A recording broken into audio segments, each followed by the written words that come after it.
Minty. Today we're making homemade creme de menthe. Two ways. And I don't mean just white and green.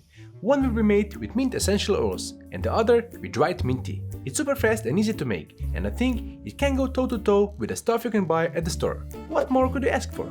I'll also make the Grasshopper, a wonderful, creamy, mint chocolate dessert cocktail. Plus one more cocktail idea for the patrons. If you make it to the bottom of the glass, we'll also take a look at how mint essential oil is made. Now, let's make some mint liqueur. It's cocktail time. So what is creme de menthe? It's a sweet, mint-flavored liqueur that originates from France. It's a key part of some classic cocktails, like the Grasshopper and the Stinger, a mix of brandy and creme de menthe, originating from the turn of the 20th century. Creme de menthe was first developed by Émile Giffard, a pharmacist in the late 1800s. That's actually the reason Giffard transformed his pharmacy to a distillery. But we'll be comparing our DIY versions to both, since that's what they had at the local store. The first thing you'll notice is the intense green color, artificially colored and mainly the only difference from the white creme de menthe.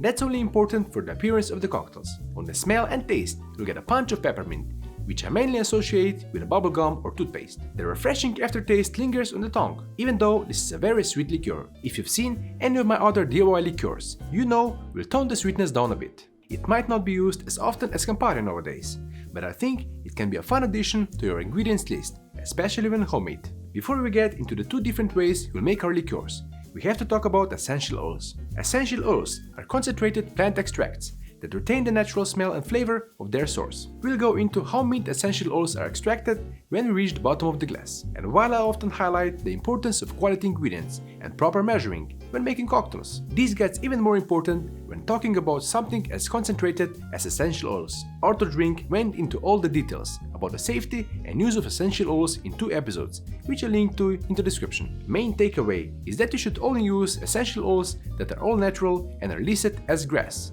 or generally recognized as safe. Another important thing is the dosing, which we're talking about in the range of parts per million or milligrams per liter. I followed formulas provided by Darcy for mint essential oil, and you can find a calculator on kevincost.com to make the right amount of creme de menthe. But don't just take those numbers and apply them to other essential oils, because the dosage can vary significantly. So source good quality mint essential oil and follow this recipe for a super fast and easy DIY mint liqueur. Or skip to the version we'll make right after this with dried mint tea. We'll need grain alcohol or Everclear to make the essence from the essential oil, and we'll mix that with vodka, water and sugar to turn it into a liqueur, with the optional addition of food coloring. To make the mint essence, I'll mix 2.7 grams of the peppermint essential oil with 75 ml or 2.5 ounces of 95% alcohol. And even at this amount, we'll have enough mint essence to make 5 liters of creme de menthe. If you can't get Everclear, just use the Haas proof vodka you can find. Make sure you got all the oils out of your measuring glass. I'll leave this to mix for about 10 minutes and prep the ingredients for our liqueur, starting with water, which I have too much here, since we need just 300 milliliters. That's exactly 300 grams, or a little over 10 ounces. For the right amount of sweetness, we'll add 162 grams of sugar. If you want it sweeter, you can still add sugar into the finished liqueur. And lastly, 605 ml or a little under 20.5 ounces of vodka. These 3 ingredients will make the base for our liqueur, into which we'll add a small amount of mint essence. You could use the same base to make different flavored liqueurs with essential oils, but always know how much you can add. To that, I'll now add exactly 15 ml or half an ounce of mint essence. This will put us in the right area of parts per million for mint essential oil in our final product. Once the sugar has completely dissolved and the essence is fully mixed in, we have white creme de menthe or mint liqueur, since we used less sugar. If you want to turn it green, we use the same process as we used for homemade midori. Pour out a small amount of our liqueur and add plenty of green, food-safe coloring. Mix it well, then slowly add this into your liqueur until you're happy with the color you get. Start with a small amount, mix and see where you're at. I think this looks about right, so you're ready to bottle it. As for the label, just saying mint liqueur on both is fine, you won't mix them up. Before we give this a try, I'll also show you how to make a mint liqueur using dried mint tea. The process takes a little longer, but it's just as simple and the end result is delicious. Here we'll need dried peppermint tea, vodka and ascorbic acid for the first part, and later some more mint tea, water and sugar. For this, you'll want to use store-bought mint tea, because that has much more pronounced menthol aroma. I'm not sure if they use aromas for that, but homemade dried mint just doesn't give the same strong flavored liqueur. For the infusion, I'm using a mason jar and adding 320 ml of 40% ABV vodka. That's 80 proof. I also tried a Subi infusion, but it has a bit too much chlorophyll on the taste, so just give it time. To that we'll add 8 grams of our dried mint. I'll give this a mix, since I almost forgot to put 8 grams of ascorbic acid. This last step is optional, but recommended. It will brighten up the color slightly, enhance the flavor, and also work as a preservative.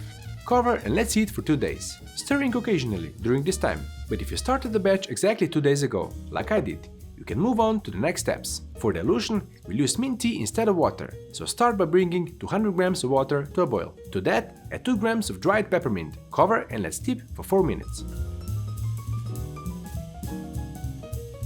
After that time passes, strain it through a fine mesh strainer. Measure out 120 ml and enjoy the rest of the tea, it's good for you.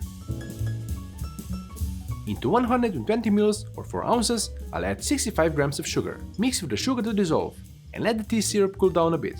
Then I'll strain our mint infusion through a fine mesh strainer. I need 260 ml, which is almost the exact amount I ended up with.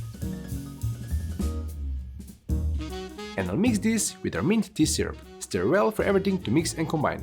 That's basically it. As you can see from a previous batch that I also already made. The particles in the liqueur will settle after a day or 2. To make it as clear as possible, you can strain this through a coffee filter. Mint released quite some color, so we can't really say this is a white creme de menthe, but we'll give it a bit more vibrant green color with the same process as before. So pour it back into a sterilized bottle and repeat the steps from before. Our mint tea liqueur is now done. DIY liqueurs can make great gifts, and you can find a whole playlist of them on my channel. But always be transparent on what ingredients you used, and of course, taste what you made first. So let's give our liqueurs a try. Apart from the color and how that affects the appearance of your cocktails, there's no difference between white and green creme de menthe. I'll try the green, because that looks better on camera and just looks like freshness in a glass. There's plenty of menthol on the aroma and the taste. It's incredible how much of that such a small amount of essential oil provides. I like the sweetness level, and I think this will also benefit the cocktails you make with this. As for our mint tea version, we still got a rich liqueur with plenty of mint. There's still a hint of chlorophyll, but that also adds a certain natural character. The first one is closer to the store-bought liqueurs, while the second option has a more homemade feel to it. So now for the cocktails, I'll show you how to make the Grasshopper, but the green swizzle is another great cocktail you can make with creme de menthe as well. That recipe will be available on our Patreon page. Now, let's jump into making the Grasshopper. To make it, I'll use our colored essential oil version of mint liqueur, the homemade creme de cacao, or cacao liqueur, cream, and saline solution. This is of course a shaking cocktail, so start with a chilled shaker. And have a stand glass chilling in the freezer. This will be an equal parts cocktail, so make it based on how much fits in your glass. I'm starting with 1 1/4 or 37.5 ml of mint liqueur. If you don't want to have a green hue to the cocktail, you can of course use the colorless version. Next, the same amount, 1 1/4 ounce or 37.5 ml of white creme de cacao. I'm using our DIY version from a few months ago. Lastly, cream. Again, 1 1/4 ounce or 37.5 ml. And lastly, as we always do, 2 drops of 20% saline solution. Then add the ice, add the cocktail and give it a good shake to chill and dilute. Grab the chilled Nikola glass and double strain the cocktail. Garnish with a mint leaf or a piece of chocolate and that's it. Cheers! It has plenty of mint and a hint of chocolate on the nose, and the flavor profile is like you're eating after 8 chocolate mint thins. Creamy, sweet, minty, chocolatey, a grasshopper. With that you've made it to the bottom of the glass. Post the leaves emoji in the comments, because we'll look at how essential oils are extracted from mint. The process is called steam distillation, but as we see in some awesome clips from the doTERRA Essential Oils Europe YouTube channel, it starts with harvesting the mint. The mint is then transported to the distillation apparatus, where steam is passed through it, causing the essential oil to evaporate with the steam. The steam carrying the essential oil is then condensed, and the resulting liquid mixture is separated to isolate the mint essential oil. Fascinating stuff. Now it's time for me to make another cocktail, and you can check out how to make some DIY liqueurs. I'll see you next week. Cheers, friends of cocktails.